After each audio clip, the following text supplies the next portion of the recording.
Captain Kim stared at the blinking red light on his console. After 3 months of deep space exploration, this was the first time anything had broken the endless silence of the void. The signal was weak but persistent, like a heartbeat from somewhere far beyond their current position. "Park, are you seeing this?" Kim called to his engineer, who is currently upside down fixing a ventilation unit near the ceiling. Park dropped down with practiced ease, wiping grease from his hands. "What kind of signal are we talking about?" "Captain, something I've never encountered before. The frequency is completely outside our standard communication bands." Kim adjusted the controls, and a haunting melody filled the bridge. It wasn't quite music, but it had rhythm and pattern that made everyone stop what they were doing. Lee looked up from her medical reports. "That almost sounds like crying." Communications Officer Choi spun round in his chair, eyes wide. "Captain, I'm picking up massive energy readings in the direction of that signal. Whatever's sending this has power sources that dwarf anything in our databases." The Harmony was humanity's newest exploration vessel, designed for long-range missions into uncharted space. They were part of the Terra Expansion Initiative, tasked with finding new worlds and, hopefully, evidence of other intelligent life. So far, they had discovered 17 uninhabitable planets and countless asteroids. This was their first real discovery. Kim made the decision quickly. "Set course for the signal source. Park, I want engines at maximum efficiency. Choi, keep monitoring all frequencies. Lee, prepare the medical bay for unknown biological encounters." The ship hummed with increased activity as they changed course. Park's engines performed flawlessly, pushing them through space at speeds that would have been impossible just 50 years earlier. The signal grew stronger with each passing hour, and its haunting melody became more complex, revealing layers of harmony that suggested multiple sources. 3 days later, Choi nearly fell from his station. "Captain, you need to see this immediately." On the main screen, a structure emerged from the darkness that defied everything they knew about engineering. It was massive beyond comprehension, easily the size of a small moon, but clearly artificial. Geometric patterns covered its surface, creating designs that seemed to shift and change as they watched. "Are those cities?" Lee whispered, pointing to sections that looked like urban landscapes built into the structure's whole. Park was running calculations on his tablet, shaking his head in disbelief. The materials alone would require mining entire solar systems. How did they transport this? How does it maintain structural integrity?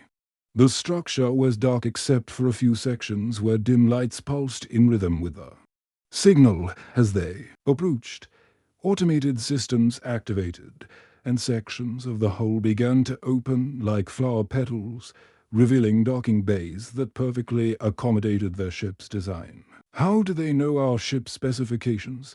Kim wondered aloud. "We haven't transmitted any data about our vessel."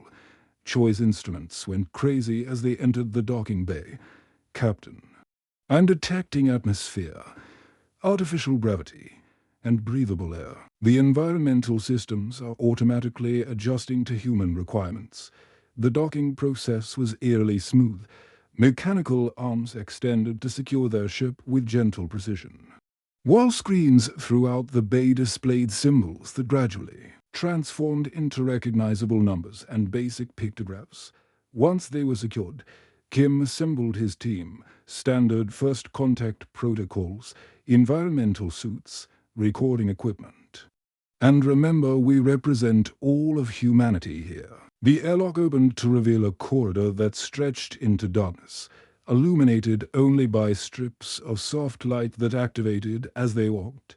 The walls were covered in murals depicting star maps, strange creatures, and what appeared to be massive space battles. "Look at this," Lee said, stopping before a particularly detailed mural. It showed beings that looked almost human, but with elongated limbs and larger eyes. fleeing from something dark that consumed entire star systems.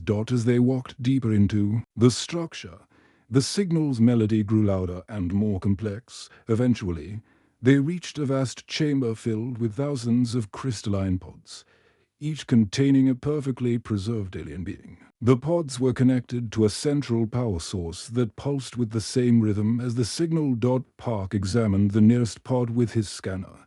These aren't just preservation chambers. They're some kind of suspended animation system. The occupants are still alive. Kim approached the center of the chamber, where a larger, more ornate pod sat on a raised platform. Unlike the others, this one had an active display showing vital signs and what looked like dream patterns. Suddenly, lights throughout the chamber began to brighten, and the haunting melody transformed into something that sounded almost like relief. The beings inside the pods began to stir, and the largest pod started its survival sequence. "Captain," Choi said nervously, "I think we just woke them up." The central pod hissed as ancient seals broke apart, releasing a cloud of silver mist that sparkled in the chamber's growing light. Kim and his team stepped back, hands instinctively moving to their weapons, though they kept them holstered. The revival process was mesmerizing to watch as the pod's surface became transparent, revealing the being inside. The alien was tall and graceful, with pale blue skin that seemed to shimmer like water. Its eyes were larger than human eyes, a deep, violet color that held intelligence and profound sadness as it sat up slowly. Its movements were fluid and careful, like someone waking from a very long dream. By the eternal stars, it spoke, and somehow the team understood every word despite the alien language. "I had hoped never to wake again." Lee stepped forward, her medical training overriding her caution. "Are you injured? Do you need assistance?" The being turned its violet eyes toward her, and a smile crossed its features. "Your concern is touching. Small one. I am Vex, last of the Corvoni High Council. I have been asleep for." "How long has it been?" Choi checked his instruments. "Based on the decay rates we're detecting, approximately for 1,000 Earth years." Vex's expression grew darker. "For millennia. Then the plague has likely consumed everything by now." The alien stood with remarkable grace, towering nearly -1 feet tall. Despite its height, there was nothing threatening about its presence. Instead, it radiated a deep weariness that made Kim's heart ache. "What plague?" Park asked. His engineer's mind immediately focused on the technical aspects. Vex gestured to the thousands of pods surrounding them. "These are not my people by choice. We were the survivors, the last refugees from a war that destroyed our galaxy."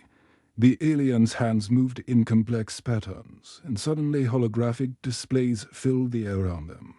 The images showed magnificent cities floating in space, connected by bridges of light. Beings similar to Vex moved through environments that looked like living art, where technology and nature blended seamlessly.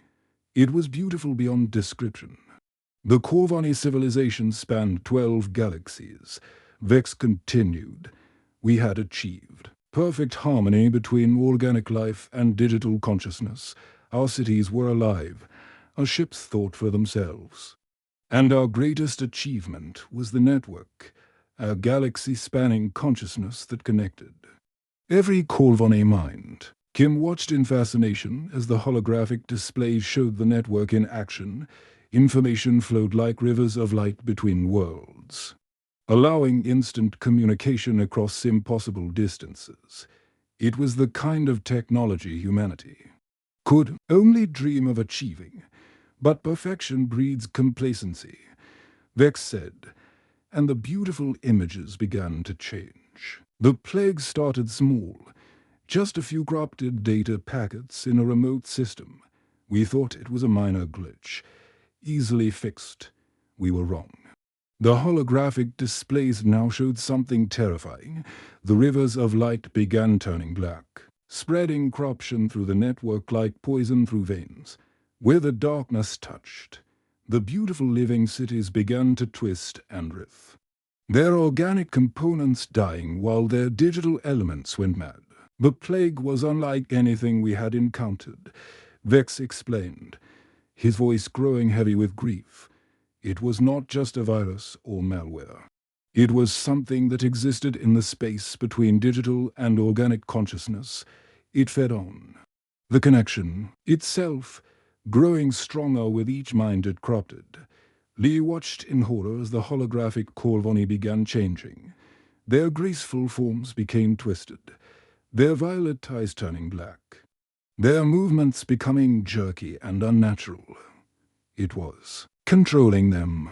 Worse, Vex replied. It was consuming their souls while keeping their bodies functional. The infected Corvoni retained their memories, their personalities, but they served only the plague's will.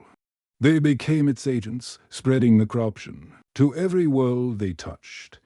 Park was studying the technical readouts that accompanied the holographic display. How did it spread so quickly? Our greatest strength became our greatest weakness. Vex explained.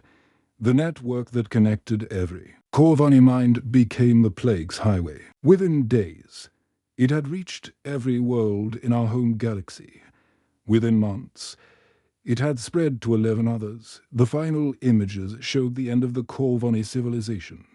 Entire star systems going dark as the plague consumed them, ships fleeing in desperate evacuation attempts, only to carry the infection to new worlds, the last free Corvoni gathering in Massive Vox, preparing for a final desperate journey. We built this sanctuary in the void between galaxies, Vex said, gesturing to the structure around them, far from any star, any planet, any source of digital contamination.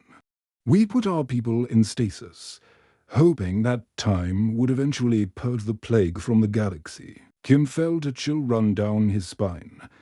But if the plague is still out there, then every digital civilization in the galaxy is at risk.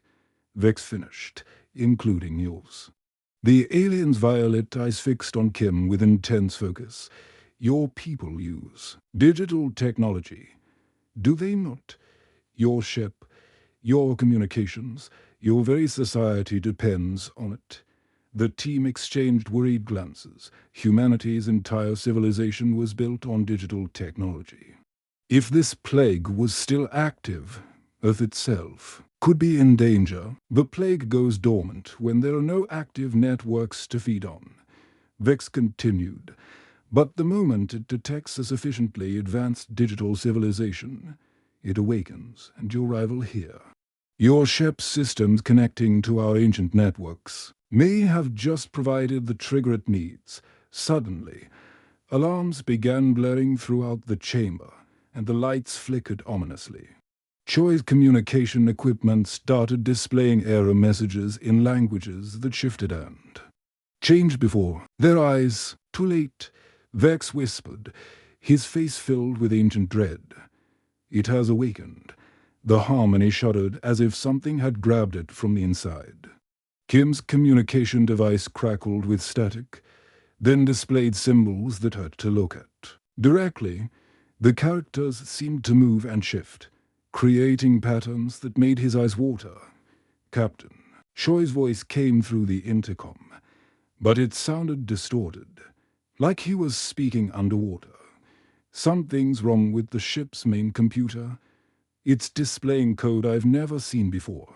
Park was already running toward the corridor, his engineering instincts kicking in. We need to get back to the ship immediately. If this plague works like Vex described, it'll spread through every connected system. As they rushed through the alien corridors, the lights round them began flickering. In strange patterns, the beautiful murals on the walls seemed to writhe and change, their peaceful star maps transforming into something darker and more chaotic. The ship's systems are fighting something, Kim said. Checking his handheld scanner, the device's screen kept switching between normal readings and incomprehensible symbols that seemed to pulse with their own life.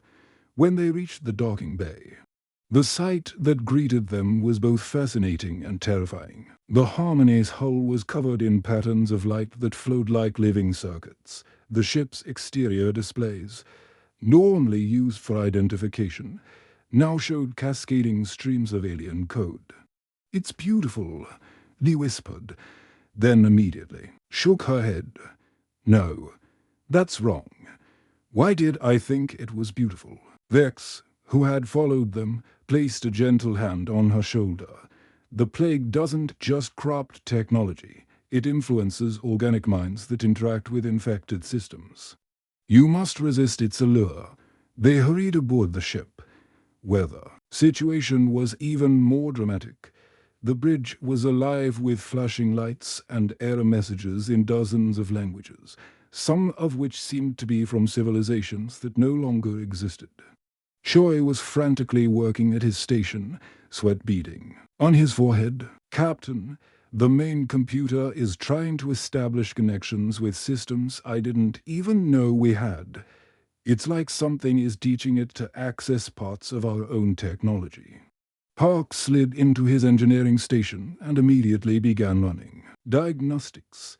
What he saw made his blood run cold.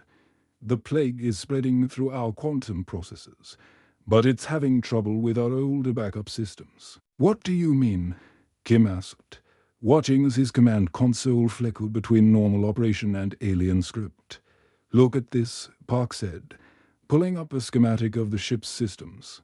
"The plague is racing through our advanced AI systems and quantum computers, but it keeps hitting walls when it tries to access our analog backups."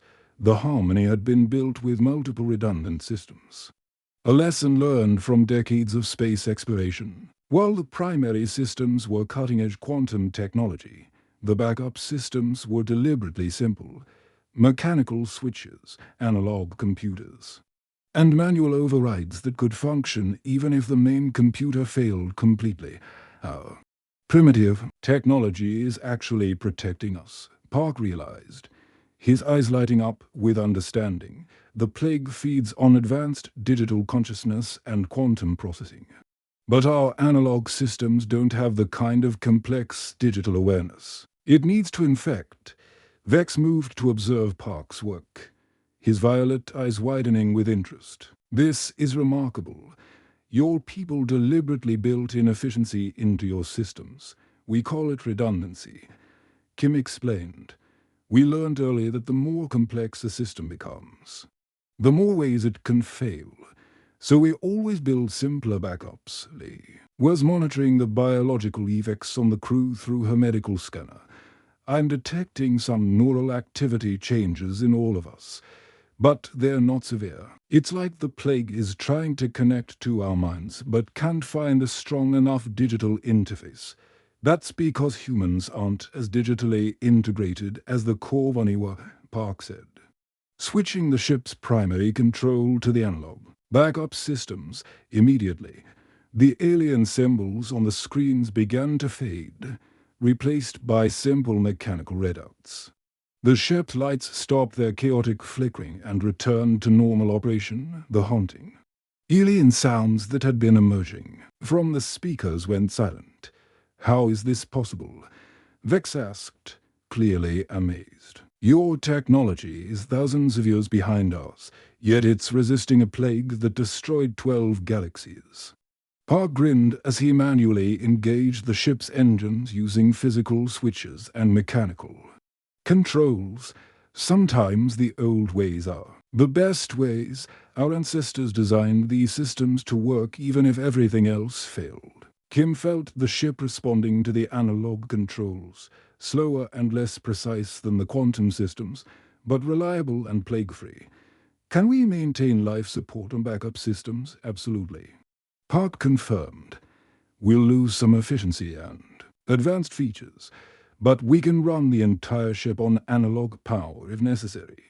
The plague can't infect systems that don't have digital consciousness." Choi, now working with simple radio equipment instead of quantum communications, managed to establish clear contact with the engineering deck. "Captain, the plague is still active in our main computers, But it's contained. As long as we don't switch back to primary systems, we're safe. But their celebration was short-lived. Through the viewports, they could see the massive alien structure beginning to change. Sections that had been dark for millennia were lighting up, and the patterns of light spreading across its surface looked disturbingly similar to what they had seen on their own. IP, the plague is awakening the entire structure, Vex said, his voice filled with dread. Soon it will have access to Corvani technology far more advanced than anything on your ship. When that happens, it will be unstoppable. The ancient sanctuary, built to preserve the last remnants of a galactic civilization, was becoming the plague's new stronghold and humanity's symbol. Inefficient technology might be the only thing standing between the galaxy and total digital domination. Lee was studying the infected computer terminals when something unexpected happened. As she placed her hand on the contaminated console to steady herself, the alien symbols on the screen began to flicker and fade, where her palm made contact. The chaotic digital plague patterns started dissolving like ice in warm water. "That's impossible," she whispered, pulling her hand back. Immediately, the plague symbols returned, spreading across the screen like digital cancer. Park noticed what happened and rushed over. "Do that again. Touch the console again." Lee hesitantly placed her hand back on the surface. Once more, the plague patterns retreated from the point of contact, creating a clear circle round her palm. "How is this happening?" Vex approached, his violet eyes wide with amazement. "Your neural patterns. They're creating some kind of interference field. The plague cannot maintain its structure where your biological energy intersects with the digital systems." Kim realized the implications immediately. "Are you saying human touch can actually destroy this plague?" "Not just touch," Lee said. Now, pressing both palms against the infected console, the clear zone expanded, and the alien symbols retreated further. "It's like our brain waves are creating static that the plague can't penetrate." Park was already running calculations on his analog computer. This makes sense from an engineering perspective. The plague evolved to corrupt advanced digital consciousness. But human neural patterns are fundamentally different from Corvani brain structures. Vex nodded thoughtfully. The Corvani achieved perfect integration between mind and machine. Our thoughts flowed seamlessly into digital networks, but humans. Your neural patterns are more chaotic, more unpredictable, less efficient, Kim added with a grin.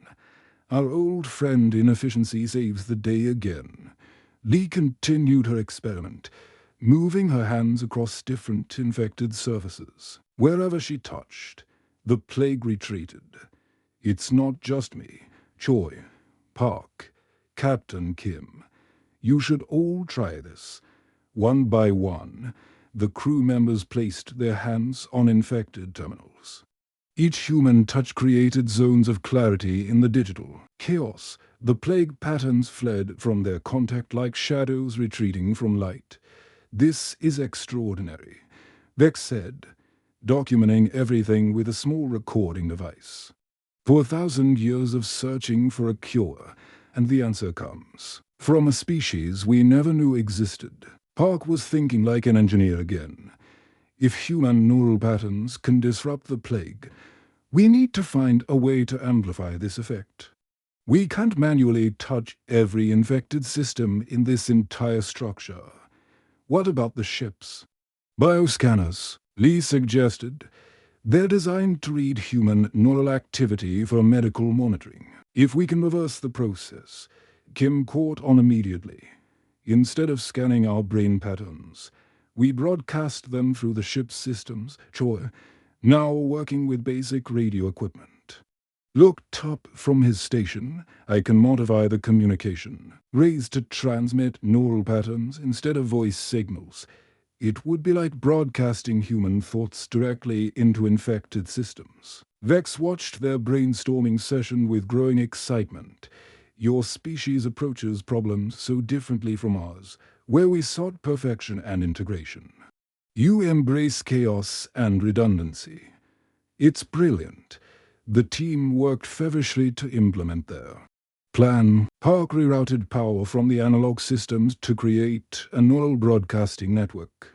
Lee calibrated the bioscanners to capture the specific brain wave patterns that seemed most effective against the P. Log.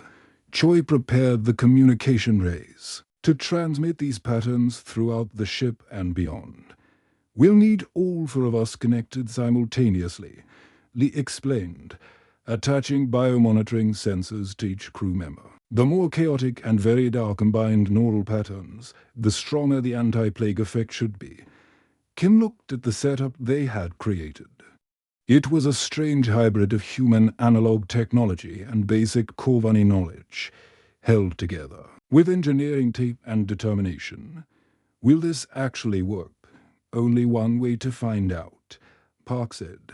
Activating the system, the effect was immediate and dramatic.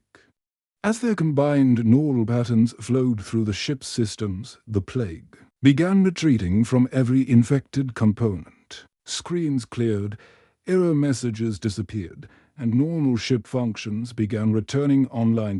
But the real surprise came when they expanded the broadcast beyond their ship.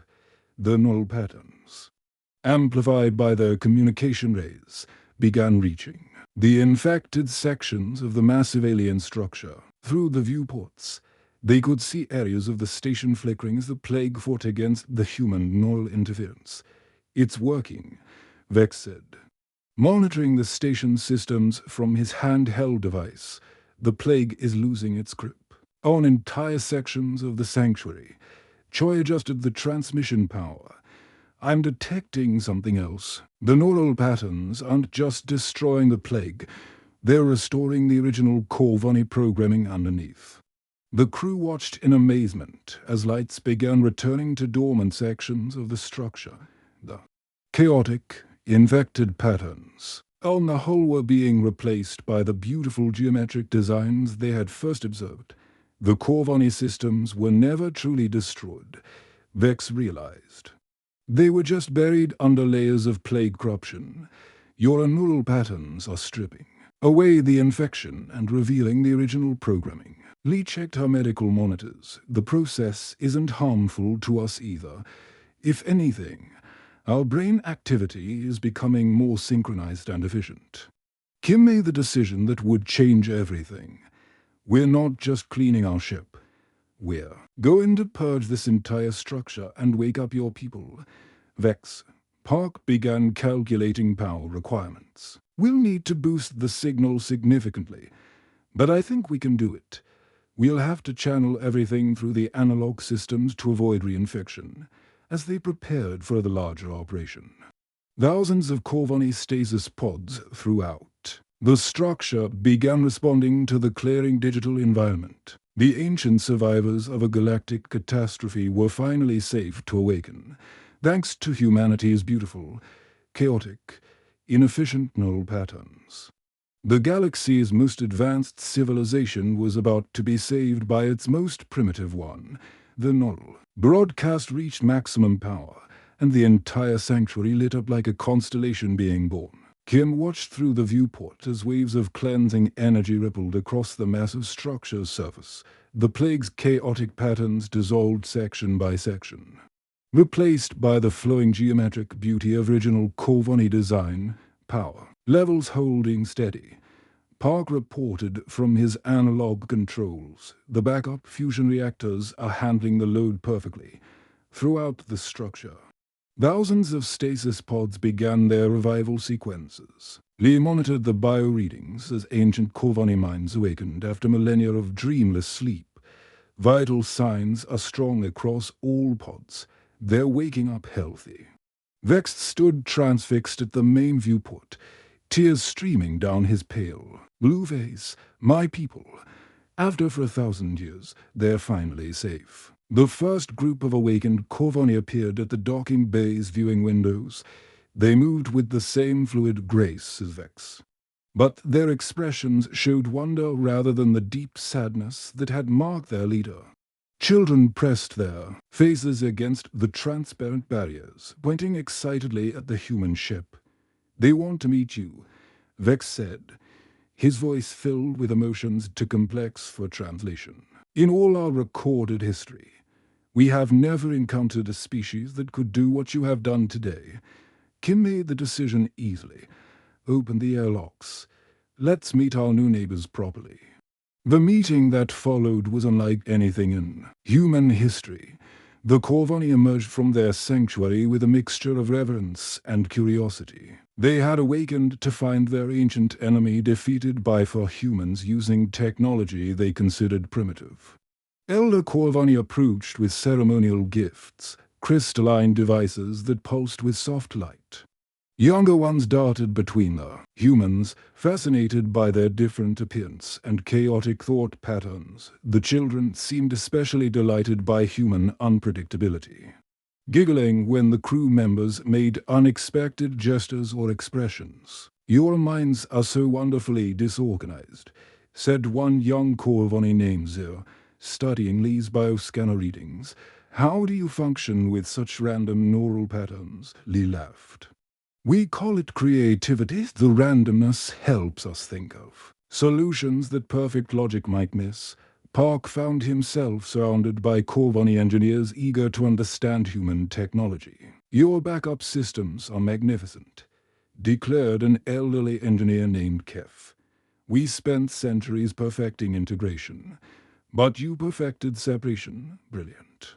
The cultural exchange accelerated as more Corvani awakened. They shared their advanced knowledge of energy manipulation, faster than light travel, and biotechnology. In return, humans demonstrated their problem-solving approaches, their redundant systems, and their adaptive thinking. "We have a proposal," Vex announced to the gathered crowd of both species. "For too long, the Corvani pursued technological perfection. We believed that flawless integration was the highest achievement. But you have shown us that imperfection has its own strength." Kim nodded, understanding where this was leading. "You want to combine our approaches. More than that," Vex continued, "we want to rebuild galactic civilization using both philosophies. Corvani advancement guided by human adaptability. Perfect systems protected by imperfect backups." The implications were staggering. With Corvani knowledge and human ingenuity combined, they could create technology that was both incredibly advanced and completely plague-resistant. Ships that could cross galaxies in days but still function if every computer failed. Cities that floated among the stars while maintaining mechanical backups for every system. Choi was already working on communication protocols that would allow the two species to share information across the galaxy. "We'll need to establish relay stations throughout inhabited space. The Corvani can provide the long-range transmission technology, while we ensure every station has analog backups." Lee had been discussing medical applications with Corvani healers. "They can cure diseases we've never even imagined, but they want to learn our surgical techniques. Apparently, human crude physical intervention is incredibly effective for problems that advanced methods can't solve." Park was deep in conversation with Corvani engineers about ship design. "We're planning hybrid vessels, Corvani efficiency, with human redundancy. Ships that can think and adapt, but never lose their mechanical soul." As weeks passed, the sanctuary transformed into a bustling hub of cooperation. Corvani awakened in small groups, allowing them to adjust gradually to their new reality. Each group brought different specializations: artists, scientists, philosophers, and engineers, all eager to learn from humanity's unique perspective. The first joint project was a communication beacon that would reach across the galaxy, announcing the plague's defeat and inviting other survivors to join their growing alliance. The beacon used Corvani quantum technology to achieve impossible range, but every component had human-designed mechanical backups. Today, "We send a message to the galaxy," Kim announced as they prepared to activate the beacon, the plague that destroyed civilizations. For millennia has been defeated, not by perfect technology, but by the imperfect cooperation between two very different peoples. The beacon activated, sending its message across space at speeds that defied physics. Within hours, responses began arriving from isolated colonies, in-and outposts, and survivor communities that had been hiding for generations. Vex stood beside Kim as they watched the responses pour in. "You have given us something we thought was lost forever, hope for the future, and you've given us something we never expected," Kim replied, "a chance to help rebuild an entire galaxy." The Harmony remained docked at the sanctuary, but it was no longer an exploration vessel. It had become the first embassy between humanity and the greater galactic community. Park had already begun designing the next generation of hybrid ships that would carry mixed crews across the stars.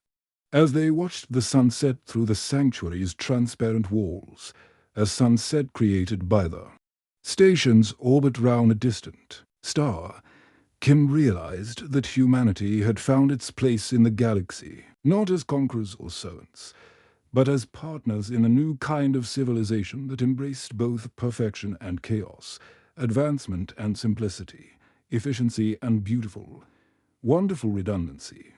The plague was gone, but something better had taken its place, a future built on the foundation that sometimes the best solutions come from the most unexpected places. The end.